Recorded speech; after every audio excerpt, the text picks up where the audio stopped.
Mr. Smith, Mr. Rosenthal, and myself, Bernard Parks, as the chair. We'd like to go through the agenda, so if there are items in which we hold on consent, we can release those who are here for them.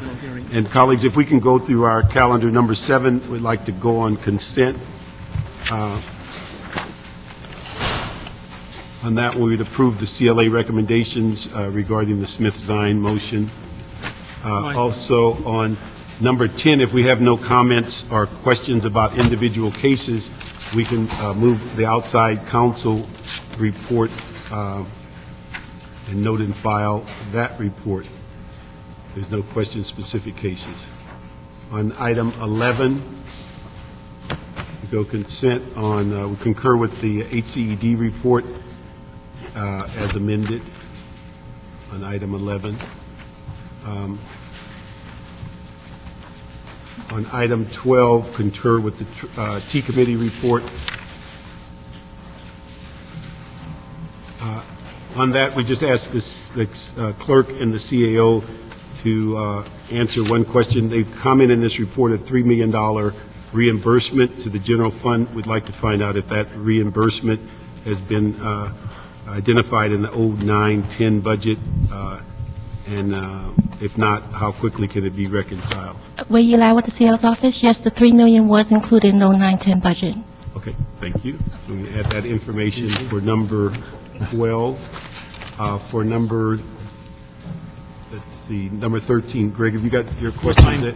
Okay, we move item 13 on the consent, approve the CLA recommendations, and then also number 15, that we approve the Department of Building and Safety recommendations, and that should be for $218,246.69 reimbursement.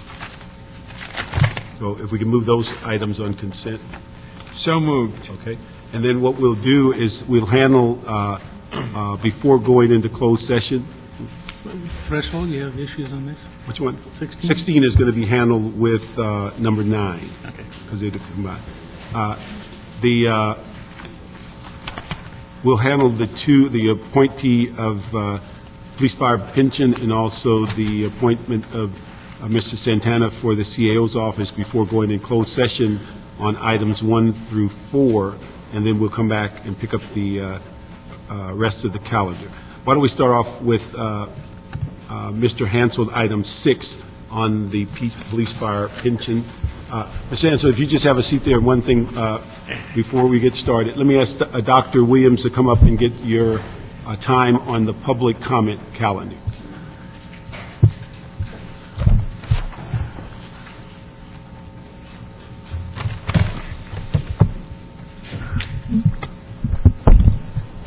Good afternoon. My name is Dr. Clyde Williams, 4115 Barrett Road, El Sereno.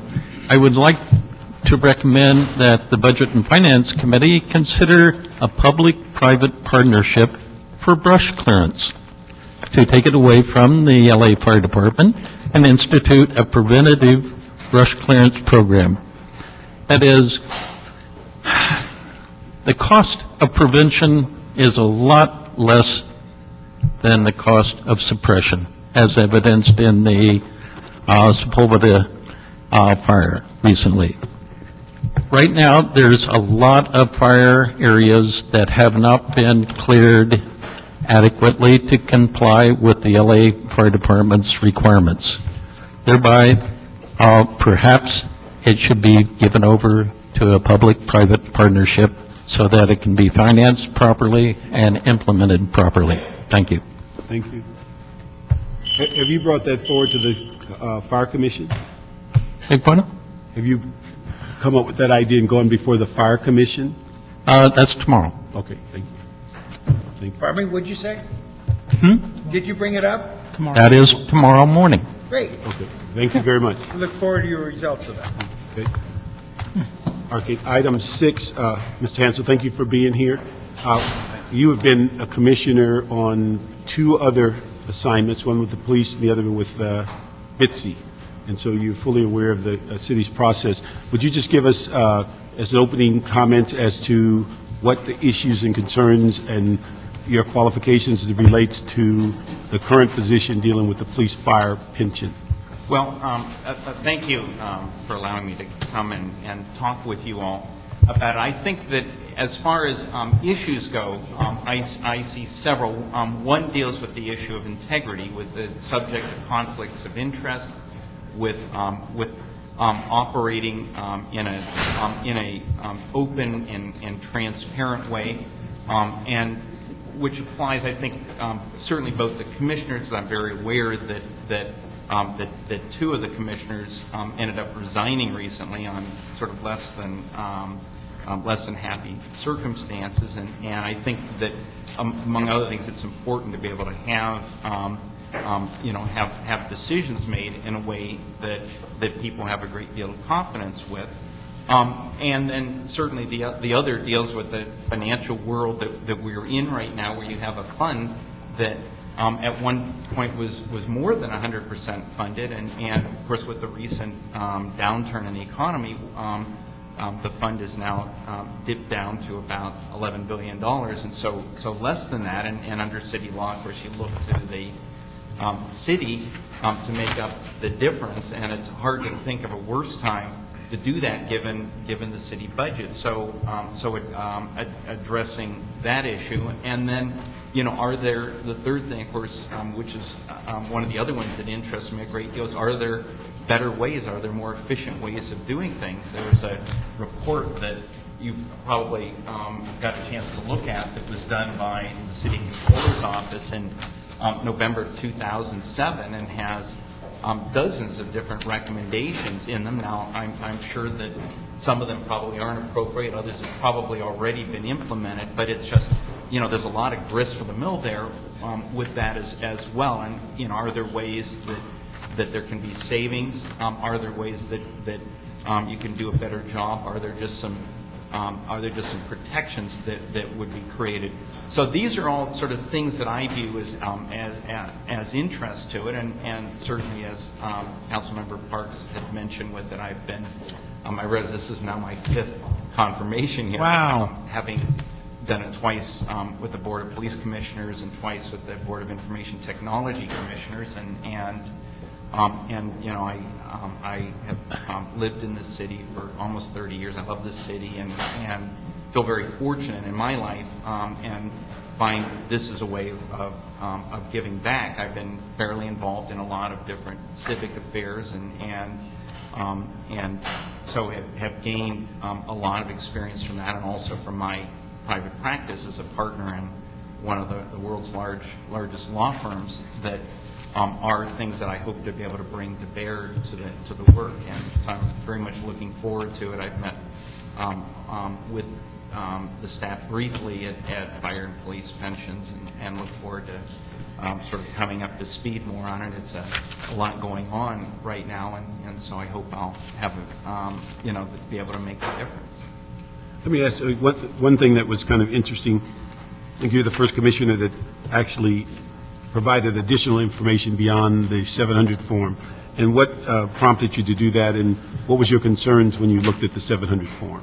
What Councilmember Parks was referring to was this, that in sort of reading what I could about the problems that the previous 2 commissioners got into, and looking at the Form 700, I realized that most of the information that you would need to evaluate a candidate on a conflict basis, you're not getting from the Form 700, and it doesn't ask enough questions. And so what I did was I created my own form, if you will. I supplemented the information in that form, which you should have in your file. I mean, just to give you an example of it, it really doesn't ask anything about my family. I mean, you don't know if I have a brother or a spouse that works for Morgan Stanley, or some of the vendors that the city does business with. So I included that.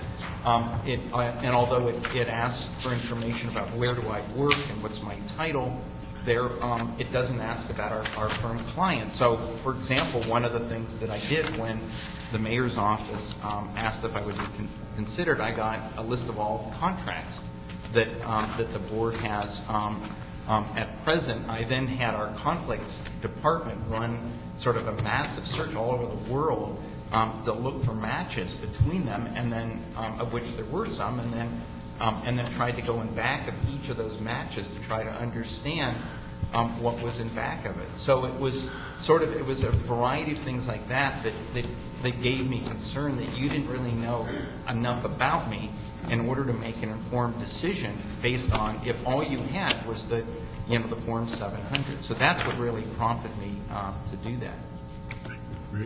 I really appreciate that viewpoint, and as we try and bring some more credibility back to the commissions, although the commissions didn't do anything wrong, there was some question about a couple of commissioners. I appreciate you doing that. And I also appreciate very much your previous service on the police commission. You were a very good commissioner with a very difficult chief at the time to deal with. But we got along okay. You did well. It was also a very difficult time in the police department, though. But my real concern is, one, the duality of the job you have. First and foremost, you have a responsibility to protect the interests of the retired and future retirees of the city of L.A. At the same time, we have a responsibility to the treasury of the city of Los Angeles. And for the very first time, the police and fire pension has become a problem for us in that respect. That's never been before, not for a long, long time. So in that respect, I want to just hear your concept of how you think we can serve both those masters and do a better job as we crawl out of this economic mess we're in. It's an important question, and of course the commissioners on that board are considered fiduciaries, and their responsibilities are spelled out, with the primary obligation being to protect the benefits of the members of it, of retired police officers and retired firefighters, and that has to remain their primary responsibility. Among the criteria, understand that one looks at is the soundness and the solvency of the employer, in this case the city of Los Angeles. And so it's if you were totally divorced from it, you'd say, well, that all those concerns are irrelevant. But they're not irrelevant, because if you end up taking a step that would jeopardize the well-being of the city of Los Angeles, then you've fallen short of what you need to do. And so it is a balance with it, and obviously as a fiduciary, I would word things and think of things in a slightly different way than, say, a member of the city council might. But I think it comes out in a similar way. I have not seen it, and I don't think it's available yet, the actuary report that the commission is going to look at. And I understand there's also a legal opinion, and I also understand that one of the principal outside legal consultants to address it will be present on August 6th when the commission first takes this up, and then certainly I'll have questions, and I assume others would as well, about what our fiduciary obligations are that way. But I do see this as a balancing as well. Yeah, you're going to be on a tightrope that's getting thinner by the day. That's the problem. I think that's absolutely right. Unfortunately, it's just. But I thank you for your past service, and welcome you back. I know you did a very fine job at the police commission under some very difficult points. It wasn't the chief at the time. The problem was the department was in a very, very tumultuous period of time, and I appreciate all your service there. And you're going into another situation that's very tumultuous. So I'm glad to have you there. I've been warned. Yeah, thank you very much. Look forward to working with you. I might just start with his last point about the police commission. As a gay man, and you an openly gay man as well, you provided a sense of comfort and security to gays and lesbians, bisexual and transgender people who, when you first came on the commission, there was a tremendous amount of lack of appreciation of both groups, and there was hostility in some situations, and there was outright discrimination in other situations. And when you became a member of that commission, the gay community knew we had one of our own. Just like it's important to have an African American and a Latino and a lady, a female, at least one, two, maybe three or four. I don't care. But the point is, everybody needs to be reflected within the police commission because of its major responsibility for all of society. So thank you for that role that you played for all of us in the community. Secondly, you mentioned 3 points. You said transparency. You basically talked about the economics that we're in right now, and you also talked about efficiency. I'm impressed with your efficiency document there. I'd like if you could give us, not this moment, but a summary of that. Maybe we should have had that given to us in an abstract. I'd like your opinion of that from me. Because we went through a process here with another commissioner who was suggesting that right now, you got 11 billion you're dealing with, right? And then I think we have, what, another 10 billion and another 7 billion, whatever? We end up with 20 to 30 billion in our three different pension funds. And it's time that we looked at the efficiency of the three funds, keeping the obvious integrity and separation of money, but we don't need duplications of three different staffs doing three different things. If we can coordinate some of that reality, as someone was suggesting, that could save us a lot of money, and right hand, left hand could be part of the same body. So when you look at your efficiency stuff, see if that issue, which was brought to us, is something worth exploring even further, of collapsing that in. I'm Okay? happy to, and I know it is discussed in here. Yeah. And other efficiency issues that make sense to you, and I'd like for you to get back to us with that. I don't want to forget about this 4 years later. You're off to something else and we didn't do anything, okay? On the economics, which is obviously beyond our ability right now, we're all trying to do the best we can with the situation. And it really isn't your role to talk about politics of this. It's to make sure we do wise investments.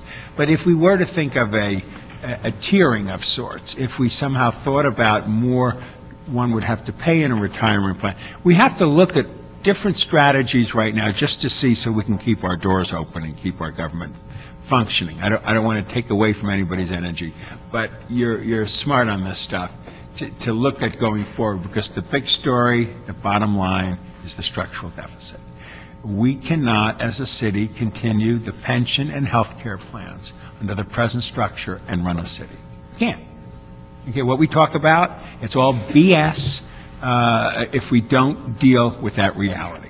How we deal with it will be the big challenge. But we can't go to $1 billion shortfall next year and this and that and all this other crap. We can't.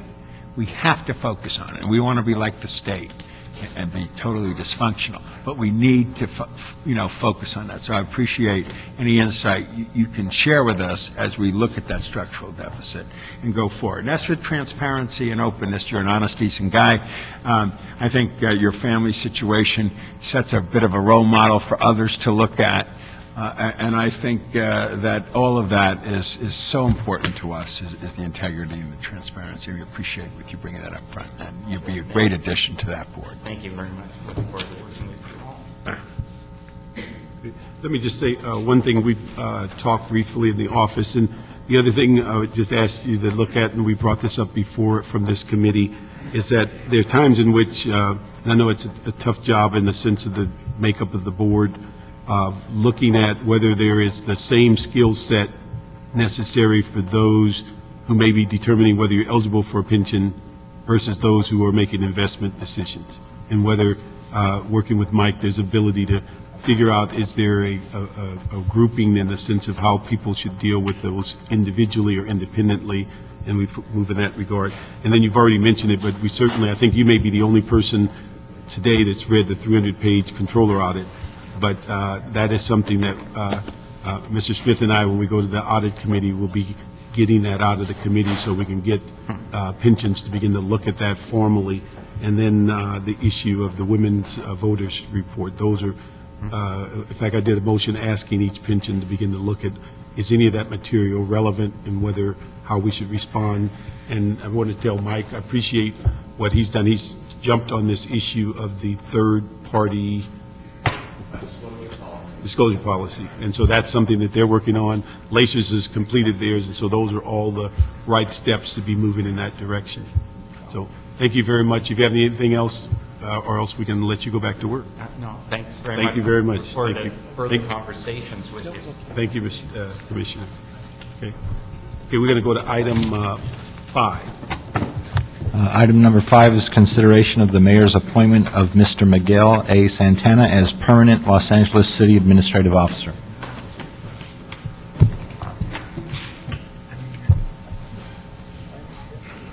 Good morning, sir, or afternoon. Yeah. maybe if you have an opening statement, you can make it at this time, and I'm sure there'll be questions after you finish. Sure, absolutely. Good afternoon, Mr. Chairman and members of the committee. I am honored to be here before you today as a nominee for the position of Chief Administrative Officer for the City of Los Angeles. I have no illusions about the challenges before us. These are certainly difficult times. The city, along with the rest of the nation, faces a financial crisis not seen in any of our lifetimes. However, I believe these challenges bring with them an extraordinary opportunity to reshape our ability to deliver services to our residents, restore confidence among our employees, and set a solid foundation for the course of the city's future. It is for this reason that I'm here before you today. I am proud to say that my parents and family joined me this afternoon. As a son of Mexican immigrants, having grown up in a working-class neighborhood not too far from this chamber, I have chosen to dedicate my career to public service. As public servants, we make a pact with taxpayers to look after each dollar as if it were our own, and to only use our authority to produce quality, responsive, and relevant government services. During these difficult times, balancing our responsibility to live within our means while ensuring that the best services will be provided is our greatest challenge. But I believe it can be done by working with this committee, the City Council, the Mayor, labor, and community stakeholders to set priorities, to eliminate inefficiencies and redundancies, to develop a blueprint to permanent solvency, and by maintaining the discipline to follow it. I'd like to thank each of you for meeting with me one-on-one during the last few weeks. During our conversations, there were a number of very valid questions and issues that were raised that I'd like to address in my opening comments. First among them is what I view the role of the Chief Administrative Officer. The CAO is the city's independent voice in providing the Mayor and the City Council with the best fiscal counsel, credible and factual information to enable you to make the tough decisions that shape the present and future path of our city. Once these decisions are made, it is the job of the CAO, working with department heads, general managers, and the CAO staff, to ensure that the policies and directives are carried out, and that each department and program does its own part in fulfilling that. In short, I believe that the CAO is here to assist the city's elected leaders to set a course, and once the course is set, it would be my job to keep the ship sailing in the same direction. Moreover, it is the responsibility of the CAO to report quickly to changes in the environment, such as the looming state budget, changes in revenue such as reductions in property and sales tax, as well as increases in new revenue such as federal funds through the stimulus. The CAO's most essential work product is the budget. The budget is the most important policy document for the City of Los Angeles.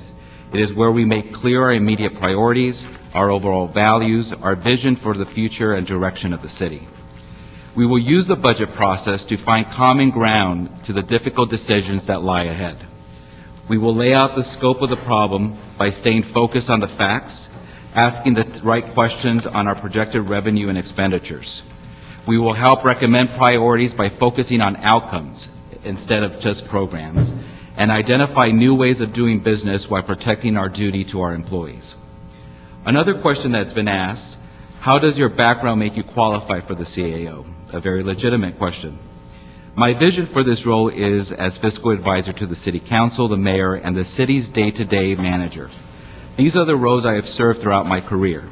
Whether as Chief of Staff to Supervisor Gloria Molina, or Deputy Chief Executive Officer at the county, where I oversee an $8 billion budget, it has always been my role to harness the best talents of staff, to implement the vision of our leaders, and to provide those leaders with the best information, advice, and counsel.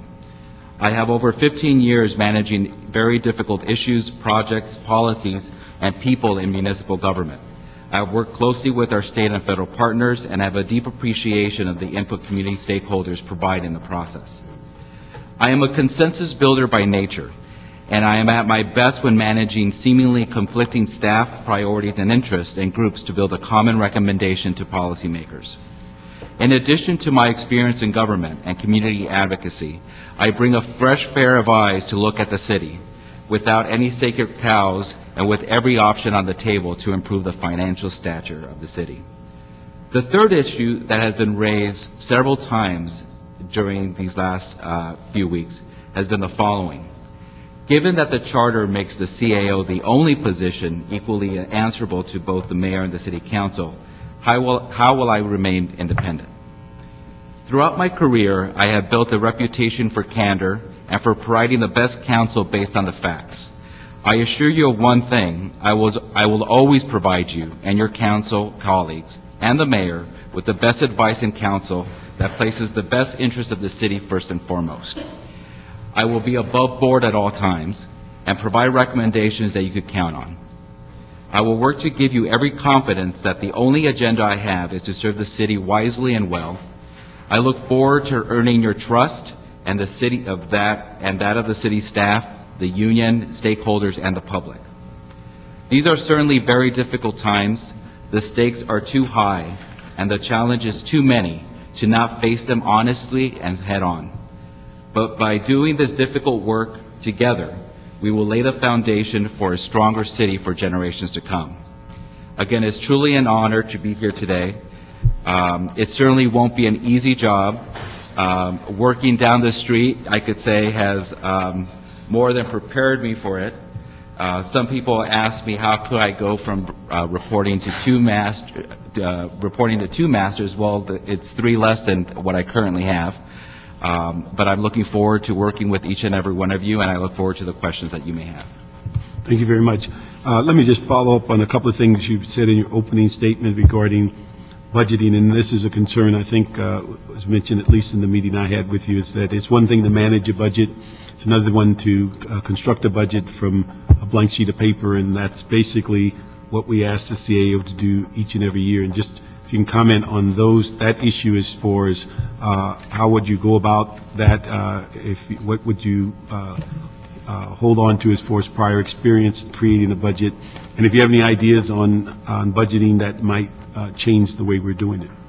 Well, as the Deputy CEO, I oversee all the social services. That includes children's services, community and senior services, child support, the Department of Public Social Services. In all, I oversee an $8 billion budget.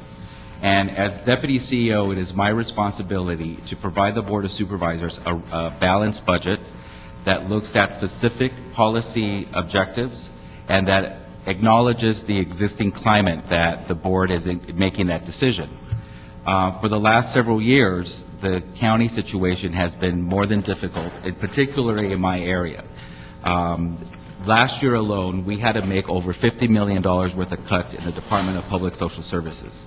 And we started off by looking at every single program, every single expenditure, and asking the question, does it fulfill the mission intended by the department? So at the very beginning, when we laid out our priorities and we laid out our approach to the budget, we knew we had to be nimble enough to address what was projected to be, at that time, only a $30 million deficit, and after the governor signed the budget, became a $50 million deficit.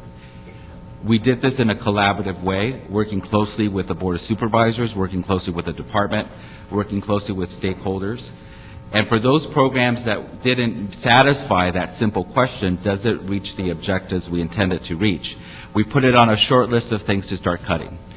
And by the end of this process, we made over $50 million worth of cuts. I'm proud to say that it didn't result in one single layoff, and it also didn't result in the elimination of a critical program. We did so by evaluating the programs that exist, but also looking for new revenues that we could draw upon, and looking at better ways of doing business. That's an experience that I've had in a very concrete manner. It's my responsibility to put that budget together from the very beginning to the very end, to defend it before the Board of Supervisors and community stakeholders, and to follow it closely to make sure that it gets implemented according to how it was adopted by the board. Okay. Let me just ask you one other question dealing with two other major issues in the CAO's office, one dealing with labor negotiations and the other dealing with public debt. And what's your experience in those two areas? In both of those areas, it is my responsibility to work closely with the CAO staff to ensure that both our labor negotiations and our debt policy are consistent with the limitations and the boundaries of each department that I oversee, and that they are consistent with our overall objectives. While I have not been in the room during labor negotiations, I have certainly provided counsel and direct recommendations to the Board of Supervisors on how those strategic issues should be handled. It is my responsibility to monitor closely, to establish a working relationship with labor to address the non-financial issues that surface on a day-to-day basis, and to ensure most and foremost that the proposal that is ultimately adopted by labor and by management is one that is fiscally doable and that is clearly implemented throughout the course of the year. The same kind of relationship I've had in the area of bonding. I understand I prepared Mr. Fujioka in meeting with the various bond rating agencies. There was particular concern this year in my area, in light of the state budget, where almost a third of the county $22 billion budget comes from the state, and the majority of that going into the social services area.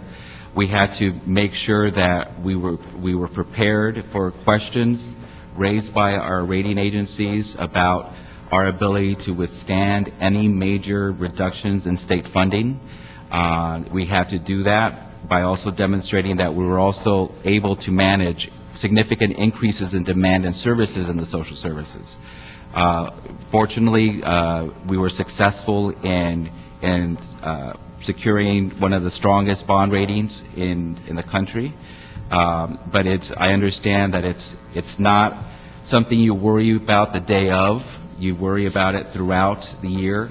The goal is to be as prepared as possible for the time that you're asking for that evaluation and rating from the agencies. Just ending up on that last comment you made about preparing for the meeting, et cetera, you've admitted that you've had limited knowledge and background in debt management. So what are you going to do to get up to speed? What is your game plan to learn how to do that and be prepared, as you said, be prepared for the meeting? Well, in speaking to both folks here at the city and folks outside of the city, this is an area in which the CAO's office manages very well. There's a strong team of individuals who have command over our debt, who have the trust of our various raters, and who have the trust of the city council and the mayor. My job is to solicit their advice, to follow their direction, to ask them questions, to foresee the kinds of questions you may ask, or foresee the kinds of questions various bond rating agencies would ask, and to summarize that in a way that gives everyone confidence that we're on strong ground when it comes to our debt. Very good. And I said to you when we had our discussion, which went on for over an hour, I think, as I recall, it was a very good meeting. And she's hiding in the back over there, Natalie Brill now. But the debt management team out here, I think, is one of the finest in the country, and I hope you'll take advantage of their knowledge and expertise. And one problem we've had with the county, and I'd ask you if you feel there's a way that your role will allow you to negotiate maybe with our city attorney. We've had a lot of unfortunate lawsuits between the city and the county governments. And many of this goes back as far back as the Mission Canyon dump in the 1970s, I think, when a distrust began. And your former boss, who was a member of this council, went over to the county and became a city hater, if I can put it mildly. Are you going to be able to exercise your knowledge of the system over there and the people over there to try and maybe bring some peace between this city and this county that operate just a block apart? Well, certainly, if I could, that perhaps I could be Secretary of State afterwards. But Why not? You know, I think having been on the other side on a lot of these issues, whether it's redevelopment issues or homelessness, or Sunshine Canyon, just to name a few. A lot of it is based on, I think, on misunderstanding and the lack of trust, inherent trust that exists between the two levels of government. The reality is that we're facing an economic challenge in the future that's not just 1 year, but it's multiple years. And a change in our economy that is going to force government to act differently and to find ways to collaborate. I'll give you a good example of that. One of the things that I think the city and the county can do better at is joint purchasing of major capital, or everything from gasoline to other major expenditures, to draw down the price for both the city and the county. I know that's something that the county is always very interested in doing. I know there's been some initial conversations at the city level, but I think that this is a time that we don't have a choice but to pursue those kinds of solutions, as well as how do we tackle on a lot of the commonalities that we have. Homelessness is a perfect example of that. You know, one of the biggest challenges with the homeless issue is that while we have many different kinds of programs that are funded both by the city and the county, what we don't have is a real continuum that builds upon those programs for the various individuals that fall into homelessness.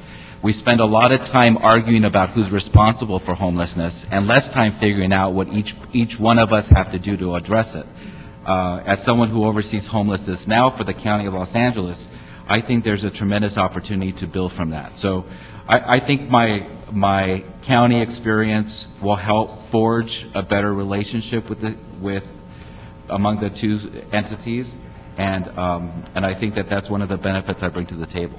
Great, thank you. And in closing, just I think you may be the right guy at the right time in many respects, in that you saw the consolidation of services over the county. You brought some of those forward. We're doing the same thing here, and particularly in those social services, where we're combining 5 and hopefully 7 agencies into one.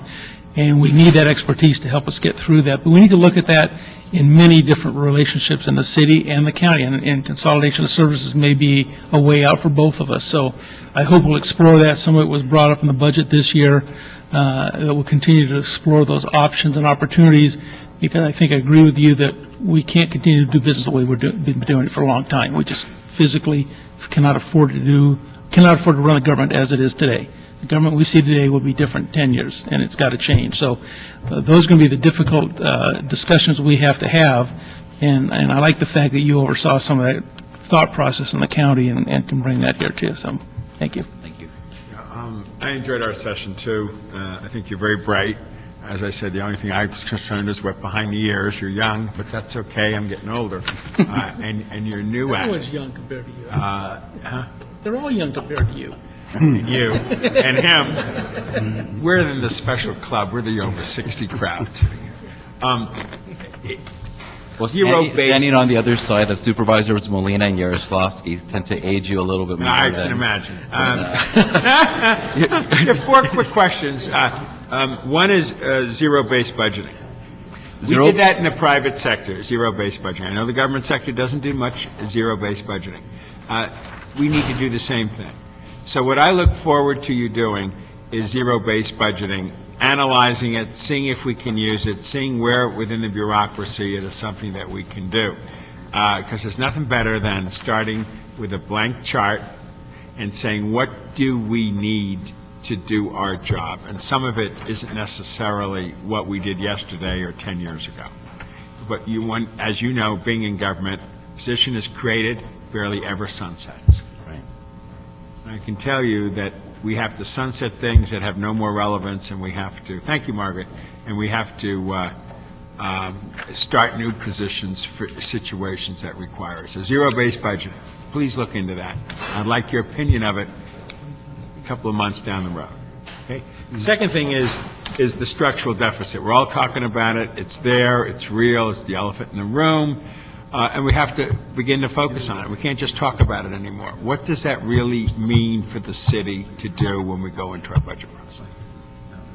And I know there's some holy grails and third hot rails and all this other kind of politics and sacred cows and so on, but we got to deal with the structural deficit. I'm looking forward to leadership on that. Not politics from you. That's us. We get paid to take the hits. Right. You get paid to give us our options. Okay? The third thing is, I'm tired of the talk. I want a 2-year budget. And it's time we did a 2-year budget. Nothing flows in a 12-month period anyhow. It flows over a period of time. It allows us to attack problems, not about half-measure solutions. No mirrors and smoke. No quick fixes. No, we can do it this year, but then we're stuck the next year. You know what I mean? That's where I have some issues with some of the project potentials that people are suggesting. Quick fix. I don't want quick fixes. So 2-year budget. I want to know why we shouldn't go that route. We should be going that route. Okay? The fourth is this unique special role you bring to us. The county and the city are trying to figure out about a parcel tax. And the parcel tax has to do with the runoff into the ocean. Our great city did a Measure O, $500 million, thrown all over the place to make various projects happen. There's an ongoing need to service that Prop O. That's about $35–40 million, okay? That coupled with the real needs of the city being responsible, liable for the coast, puts us in a very precarious position. We almost went forward with our own parcel tax. It was shortly after Measure B. You know, you need to be a rocket scientist to slow down on that one, get that worked out. But we definitely have to look at how the county and the city can work together. My last discussion with them was after I saw you last week, which was the 65-35% that the county is proposing. The new ray of hope I heard in that discussion, that was part of the 65%, would be no-brainer things that the city and the county would agree upon that would be done. The figure in the room thrown to me was roughly $100 million will come to you, city. Maybe $125 million will come to your city. The clarity of that issue that protects the city's responsibility in this great watershed, including the ocean. We got to work this out. They said like $57 it would cost per parcel and that kind of thing. I would like you to use your collaborative history that you'll be bringing here. The county and the city have to work together on everything, be it at Measure R on transportation, be it this water flow into the ocean issue, or whatever else there is. So bring that skill to the table and help us resolve this parcel tax so that we can kumbaya together, put it out there, get it approved, get that revenue stream going. Those are my 4 hits, but I think you bring a lot of energy to this job. The one thing I will remember in the room, and I will always bring it up to you, is you told me you are not a yes man. You have no problem walking into an elected and telling them the emperor has no clothes. And we're expecting that in this political process. To the 15 of us here and to that mayor and the controller and city attorney, straightforward, honest, integrity-filled, objective information is what we look forward to. Thank you. Well, on all of your points, I think they're all sort of in the same direction. I think it's really about outcomes. I think we spend a lot of time, whether internally within our own jurisdictions or departments or among various levels of government, looking at process and at sort of the politics of an issue versus looking at what the collective outcome is. Zero-based budgeting is, for me, a common sense budget. Everything should be, every part of your budget should be justified. And the exercise of going through that justification on an annual basis is a healthy thing. And so it's the way you ensure that you're still focused on your mission. It's a way of ensuring that you haven't grown in areas that the policy board didn't intend to grow. And it's also a way of looking at making sure that you're addressing all of the needs in the community. So call it zero-based budgeting or something else. Budget should be connected to an outcome. On a 2-year budget, I agree, it makes a lot of sense to do that. It needs to, especially in difficult times. I've heard both sides of the argument. Some people say that because we're in difficult times, we can only budget on an annual basis or even less than that. Well, I think we need to have a blueprint of where we want to go. And we need to have it nimble enough so we could adapt to the changes in the environment, changes in the economy, changes in revenue, changes in the unemployment rate, et cetera. But there still needs to be a blueprint of where we want to go. And it's a healthy exercise to go through, and it's doing it on a 2-year basis or even more than that makes a lot of sense. The parcel tax is a challenging thing for both the city and the county, and one of the things that's particularly difficult is that the county is responsible for working with all 88 cities. And so building consensus among the other cities that are affected by this parcel tax is equally as challenging. But I think because of that, there's opportunities to build coalitions with the other jurisdictions and to, again, focus on what our common outcome is. And that's certainly something I look forward to working on if I get this opportunity. Thank you very much. And I would just ask, again, follow up Mr. Rosenthal's comment about the honesty and integrity, but with one caveat: if you go into someone's office and they are undressed, please report that. If they are, will do. Especially if it's the emperor. Who that is.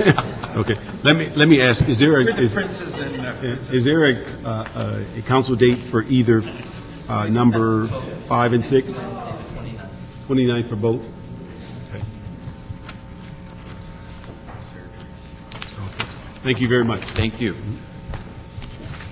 We're going to go in closed session at this time for items 1 through 4, but when we return, we'll handle 9 and 16 together, and then we'll handle 8 and 14.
Was that?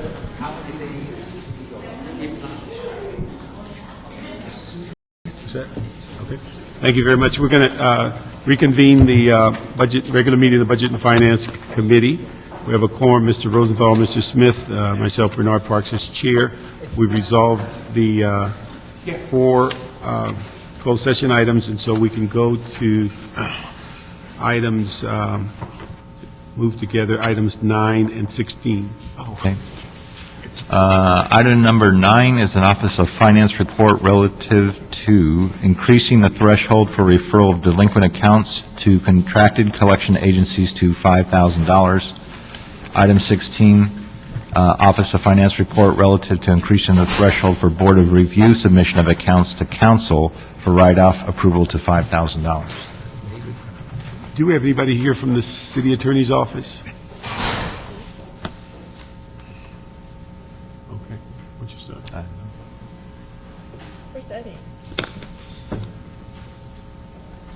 Why don't you start the presentation? Give us an idea. I think there's 2 items. We asked for 1, and you guys are recommending 2 items to be. Yes, sir, correct. Jeffrey Whitmore from the Office of Finance. You have before you 2 reports that were authored. And as you know from a previous meeting, a recommendation was made that we refer accounts up to the level of $5,000 that would be able to be approved by the Board of Review, and therefore not necessary that they come before council. And we agree that that is a good recommendation, just in terms of efficiency and effectiveness to allow these accounts to move forward. We have also, in the same context, authored a report to raise the referral level to outside collection agencies to $5,000 as well.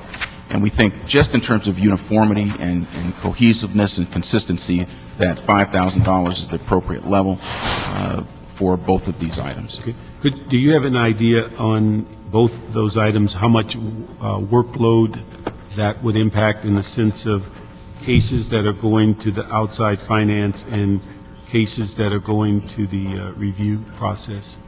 In terms of the outside referrals, it would increase the referrals about 8,700 cases annually. At the Is that per year? per year, the value of about $32 million.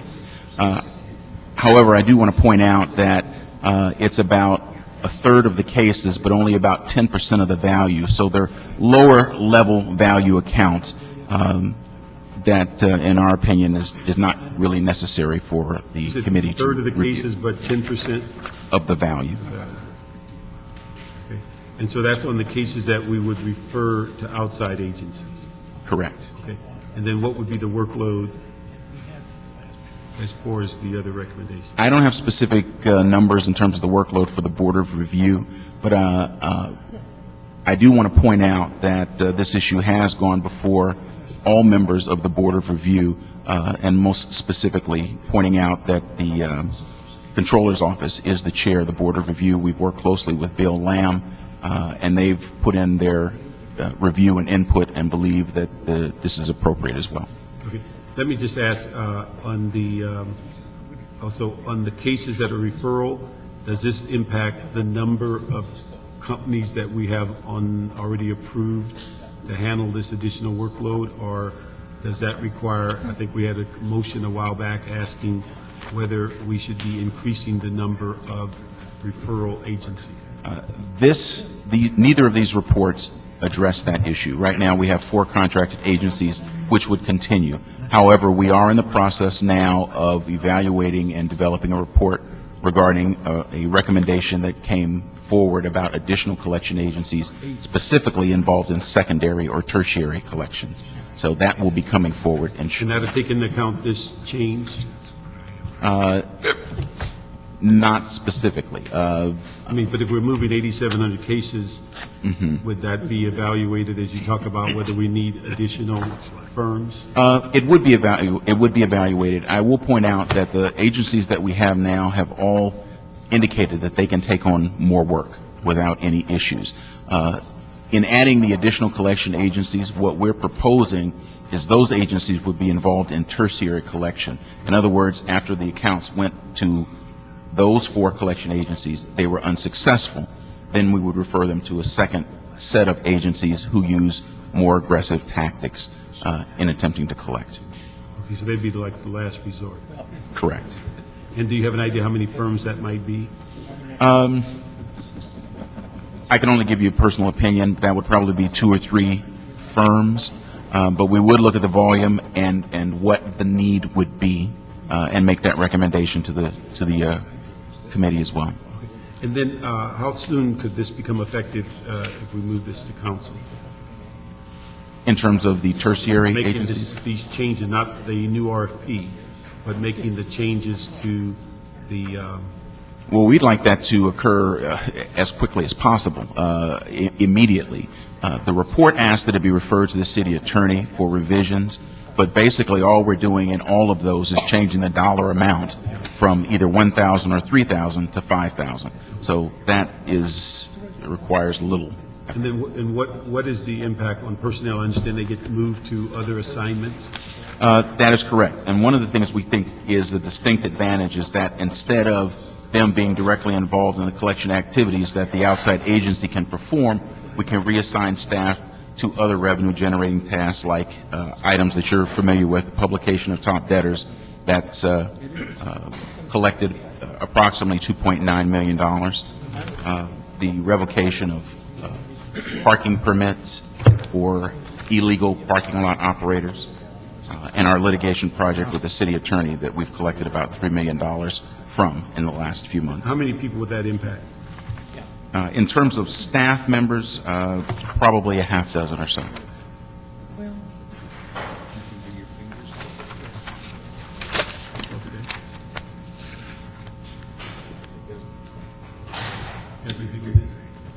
Mr. Parks, if I could recommend, because time seems to be of the essence for everybody involved, that maybe we consider a recommendation as this goes forward to council to instruct the city attorney to report back in X amount of days directly to council with the revised ordinances. Yeah. I was just going to ask that when this comes to council, that we have the ordinances with it. Okay. Because it's really, on both of them, we're just changing a dollar amount. That's correct. Okay, so if we can ask the city attorney to have the ordinances when this comes to council so we can approve it as a package. I'd ask that the department get with the committee clerk and give us more information as to the number of personnel that this would impact and what and how they will be reassigned with these two changes. Also, on the Board of Review, I'd like to find out how many cases that would impact per year and what the dollar value on those, so that we can have some consistency on the referrals, the Board of Review, the city attorney's ordinance, and then the final thing on the personnel. We can have those four things added to the reports. The clerk can get those in the report. I appreciate it. Okay, so we can move items 9 and 16 and then accept the Office of Finance report with those four requests. The next item on the agenda is item 8, report and draft ordinance relative to amending the administrative code to modify city procedures for issuance and sale of bonds to pay judgments. Deja vu all over again. Deja vu all over again. Good afternoon. Good afternoon. I'm Marilyn Garcia, and I prepared the ordinance and report to amend the judgment obligation bond ordinance. The ordinance was originally written in 1992 when the city issued its first judgment obligation bonds, and obviously times have changed, and so these provisions permit us to greater flexibility in the areas indicated to issue judgment obligation bonds. Just maybe I'm getting too technical, but we just issued a judgment obligation bond, and we did that under the state law, not under the judgment obligation bond ordinance, which the city can do. But the state law does not permit us to do some of the things that are being added to our ordinance. So we're constantly, I guess, improving our legal opportunities to in connection with these matters. Okay. Let me just kind of go through a couple of the changes. Let's see. In dealing with, I guess we make loans with interfunds throughout the city to make some of these things occur. Mm-hmm. Now, how do we assure that these funds that we borrow are going to get back to the funds that and to those accounts? Is that something that's per bond issuance, or is that something that should be in the ordinance, or at least touched upon of how these particular funds will be repaid? Well, I suppose I'm not an expert on fund transfers and the administration of funds, to be honest. I assume that when the city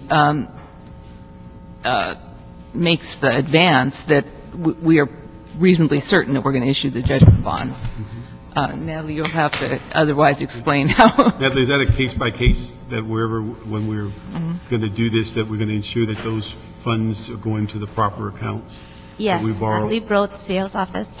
As you know, we track reserve fund loans, so we track them the same way. We would just make sure that as the money comes in, the JO bonds come in, that we would send them back to the fund in which they came. Okay. And then the other issue, when we go forward on these bonds, on the cost of issuance, how do we calculate that, and do we just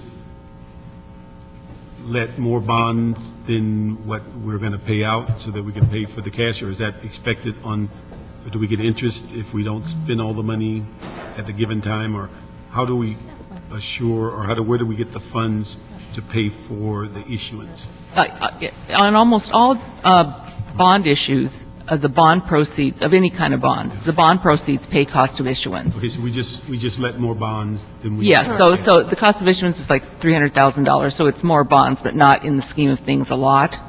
This was just antiquated again, and we weren't sure that was a possibility here, so we're just making it clear. In the past, because we were following state law, we had the general fund paid for the cost of issuance. So we actually have an ongoing cost of trustees and everything that's paid from the general fund. And we had to pay for all the consultants out of general fund. Most bonds, as Marilyn says, are paid from the cost from the bonds themselves. So when you issue an additional amount.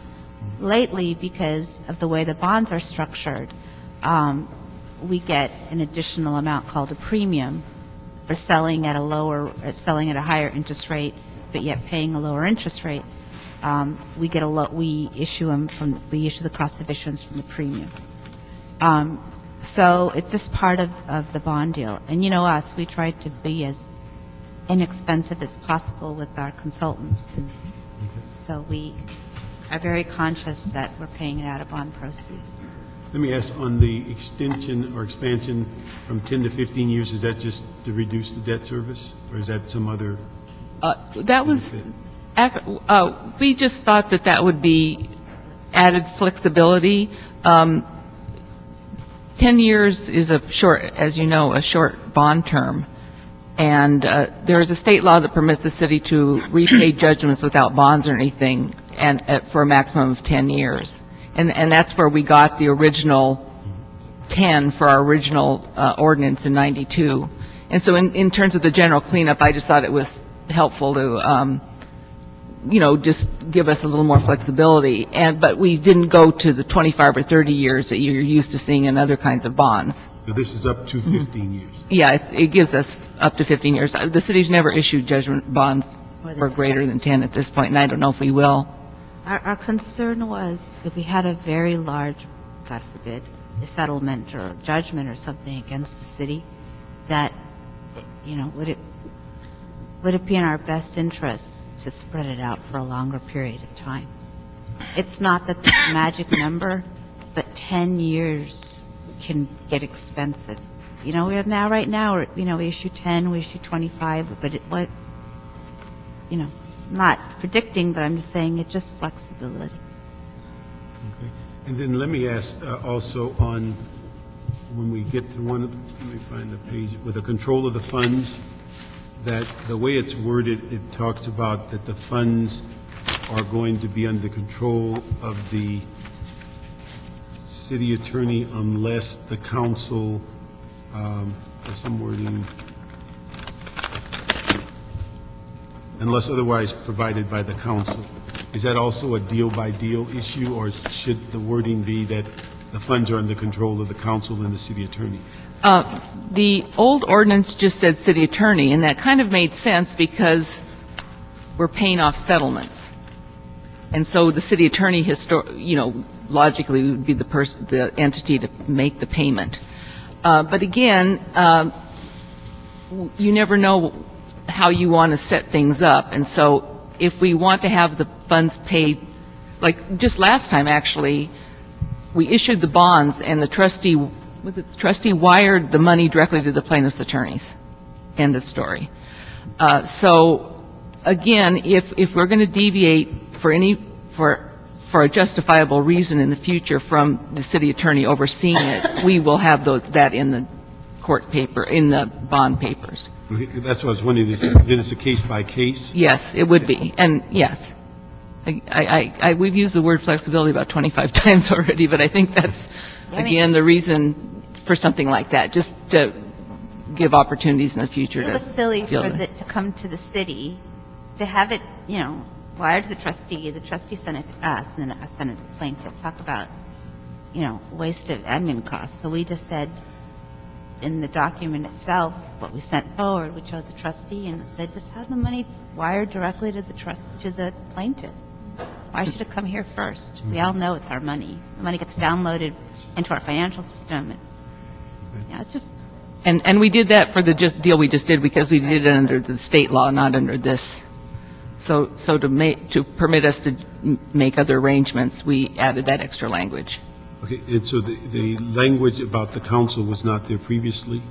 It was correct. Just the city attorney? Correct. So it would be in a document that you would approve. So is that something that when we go through the process and we approve a settlement, that's where the instruction comes about? Or when and how does the council? In the get bond instruction? documents, after, when you approve a settlement, and then we go back to you and we ask for authority to go to court to validate the judgment, which is a necessary step, no matter what.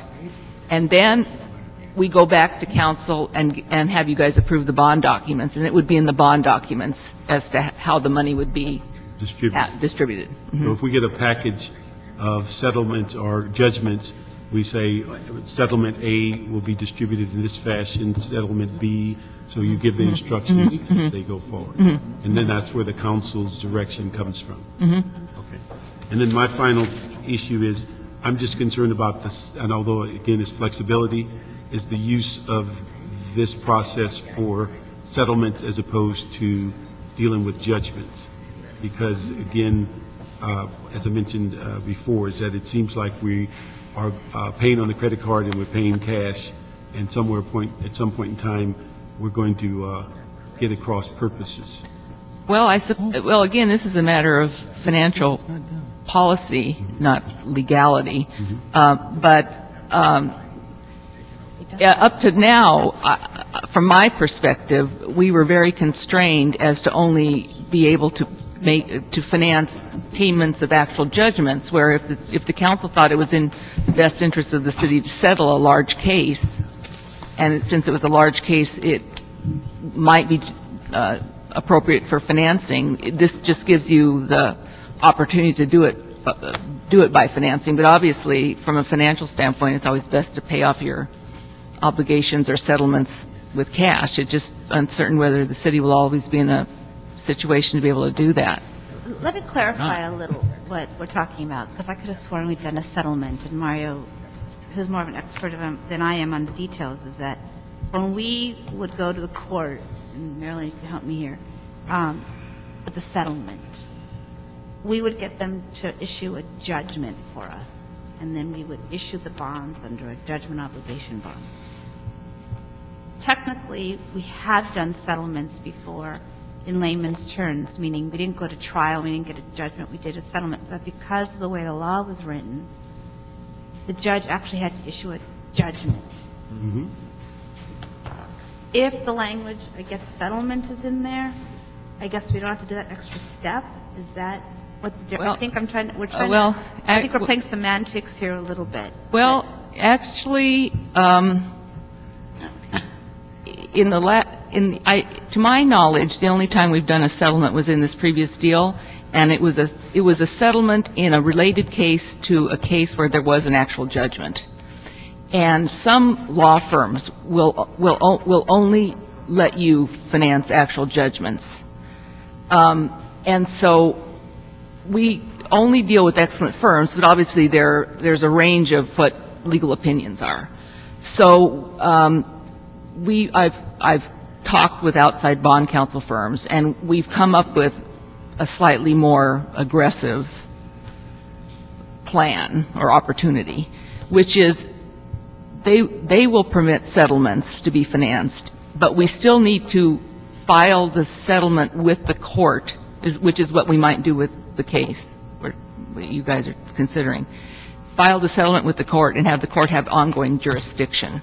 In other words, there's got to be some sort of judicial verdict or determination or something, and this is what all the lawyers have told us, for it to be appropriate for financing. But this is about as aggressive as we're going to get with settlements, which is to use a civil procedure code to go to court for ongoing jurisdiction of a settlement. Yeah, it's not like we internally are doing the settlement. It's a settlement that comes out of court blessing in some way or other. Right.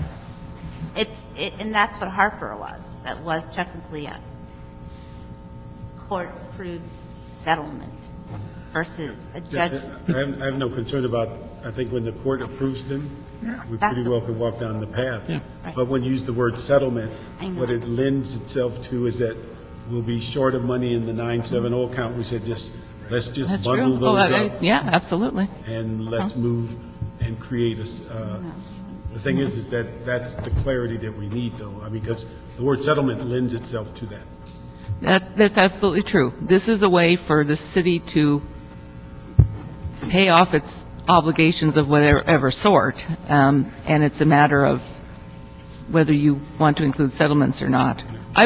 Even though it's a policy choice, I would highly recommend that you do so because, again, the opportunity for flexibility, I think, is important here from a legal standpoint. Part of the system. But I think the concern I have is the more flexible we are, the more we get in debt. Yeah. That's true. So my concern is that, again, if we're talking about a case that has a large settlement and we go to court and we file it with them and they create it as a judgment, those we can live with.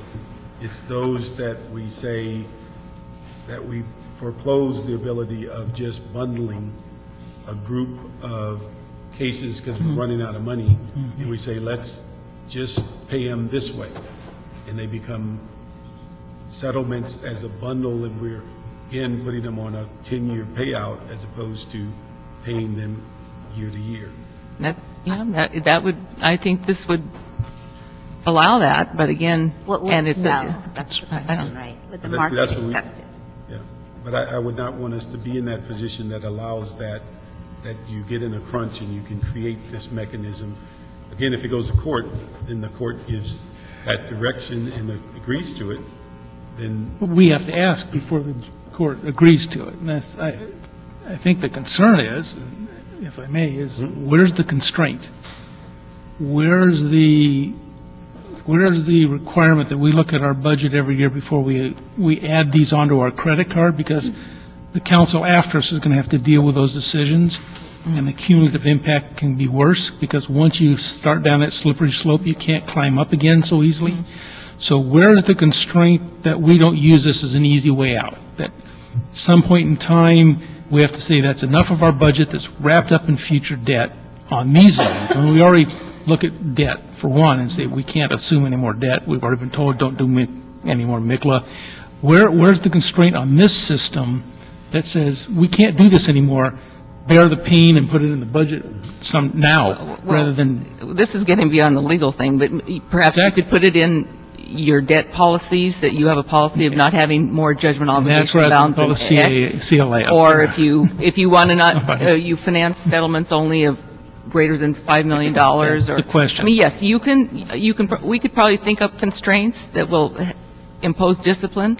But I mean, this committee's been, for the last few years, really focusing on discipline. And that's where's the discipline? I can tell you that we've come forward and said, on several judgments, this isn't necessarily the way to go for debt. When we did Kimball when we did the Kimball case, the $16 million, it was actually the debt group who wrote the report and said you should pay cash for it. I mean, judgment obligation bonds are not as good credit as other bonds are. So you can put the constraint in the policies, or you can let the market constrain it. I mean, I don't know that's good enough, but it's, Because 2 years ago, the market had no constraint. It was buying everything you would offer. You're correct. And then we get in trouble because we extended our debt too far. So we can't make it easy just to places allowing it. Right. See, the one thing I don't want to get to is where we are with MICLA. It started off with a process that we built buildings and bought cement. Next thing you know, we start buying cars and anything that was over 5 years, and then the whole thing was in inverse. 20% is on brick and mortar, and 80% is on perishable goods. And we're completely reversed because we found a way to buy stuff on credit, and that's what we don't want to create here. Well, at least we agree on that point. We could work with the CAO and come back with some recommended amendments to the debt policy.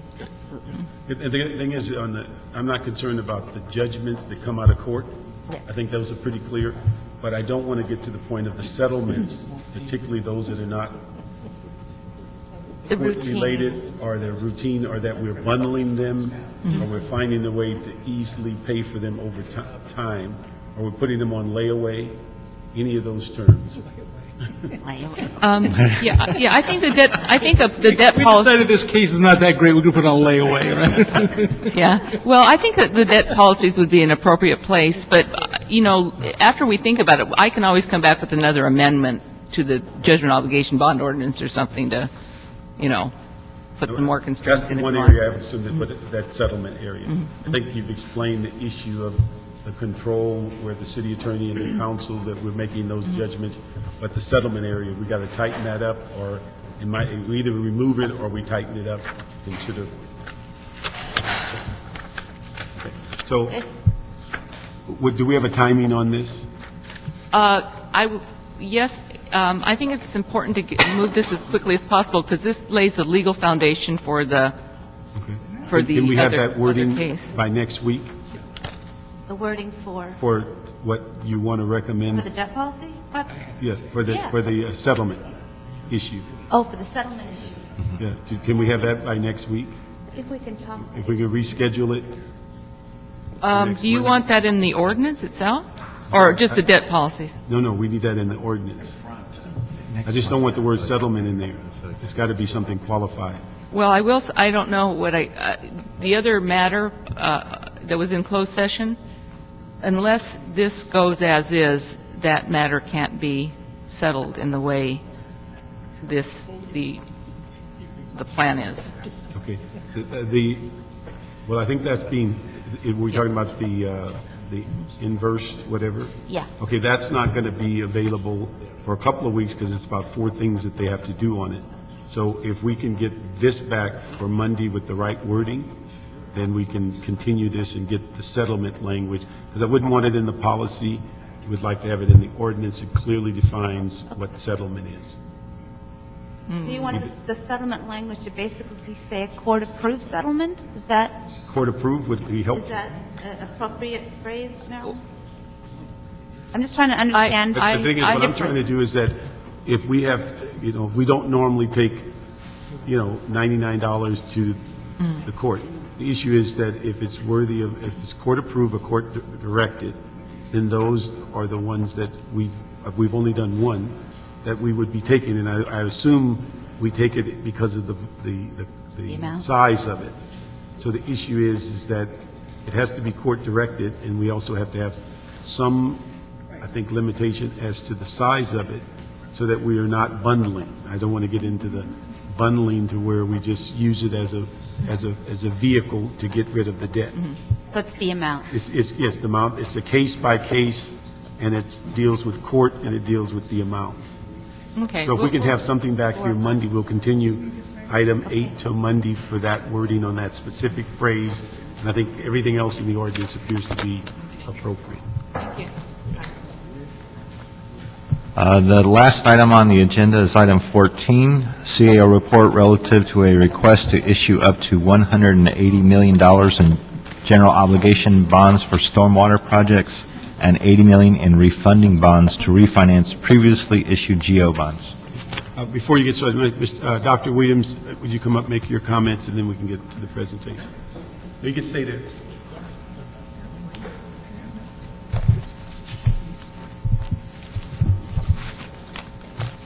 Dr. Clyde Williams, 4115 Barrett Road, El Sereno. Here we go again. Propo gave us a bond issue. Now we're using it. $180 million for capital improvement. How much for operations and maintenance? Using their own numbers, about 6%. That's only about $11 million a year, every year, for 40 years, because it's mostly concrete. When you take that, plus the 11, 12, maybe $14 million a year to repay the bond, comes up, the total cost for this one little project is roughly $700 million total, 40-year period, life cycle costs. I would highly recommend that you incorporate life cycle costs into this, because with $8 billion in 20 years, it's going to be $500 million a year just for operations and maintenance. Forget about repaying the debt. Thank you. Thank you. Could you give us an overview of the CAO's report? Ha To from the CAO office. On November 4th, 2004, voters approved Proposition O, which authorized the city to issue a series of general obligation bonds for up to $500 million for projects related to stormwater. Currently, there is $354 million remaining in authorization. Upon completion of this proposed issuance, there will be $174 million authorization remaining. Prop O program managers have identified $176.5 million in cash flow needs related to stormwater projects. The CAO is recommending to have authority to issue up to $180 million in general obligation bonds for stormwater-related projects in 2 series. These series will be sold on a competitive basis. Series B may be sold as Build America bonds if designated by the successful bidder. Under the American Recovery and Reinvestment Act of 2009, Build America bonds are taxable bonds that allow the city to receive from the U.S. Treasury a direct subsidy of 35% of interest due to the bondholders.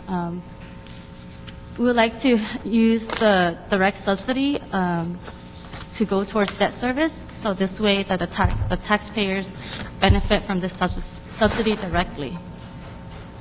The CAO also recommends the authority to issue up to $80 million in refunding bonds to refinance previously issued general obligation bonds. Currently, we have identified $21.2 million in GO bonds for refunding.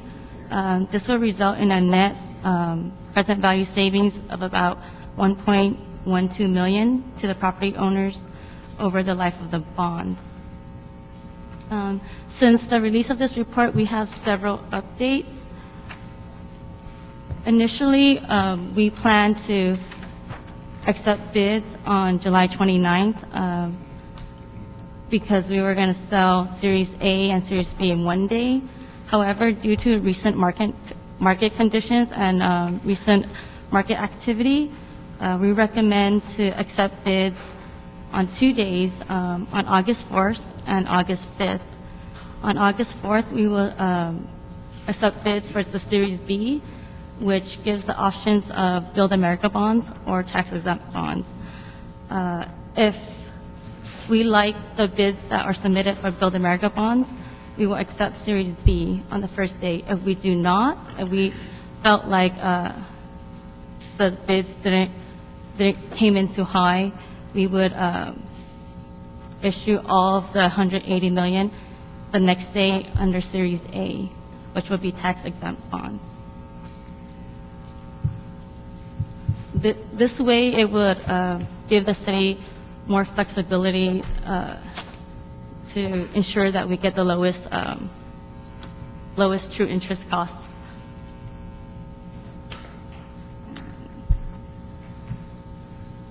So I've submitted a revised resolution to reflect these changes, that instead of selling one day, we're selling in 2 days.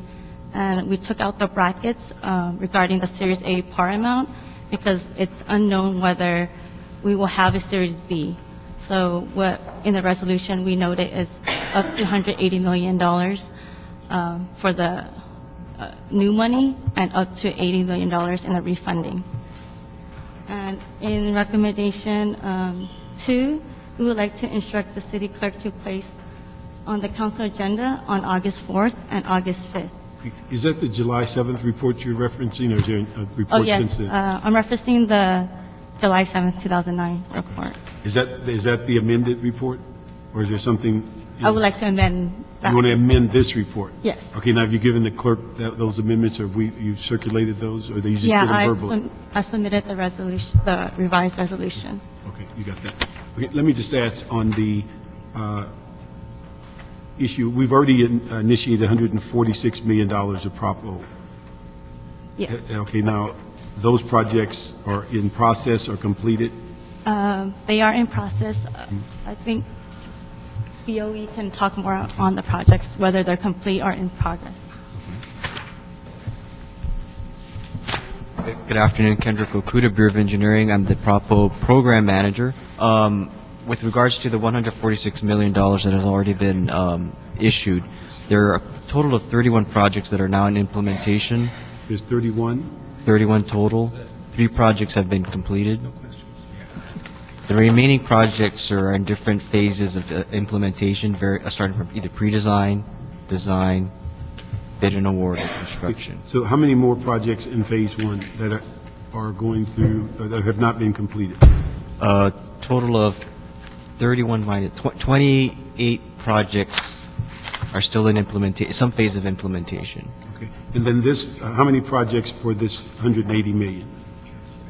180 million is tied to 26 projects remaining that to sustain the implementation of those 26 projects, 26 of the 28 projects that have not been completed. Okay, so that's as part of 20, the ones you're referencing for 180 are part of what you mentioned for Part 1, Phase 1? That is correct. So it's to keep it from implementation to completion in this phase? It's correct. It's to sustain the implementation activities of the remaining projects that have not been completed. Okay.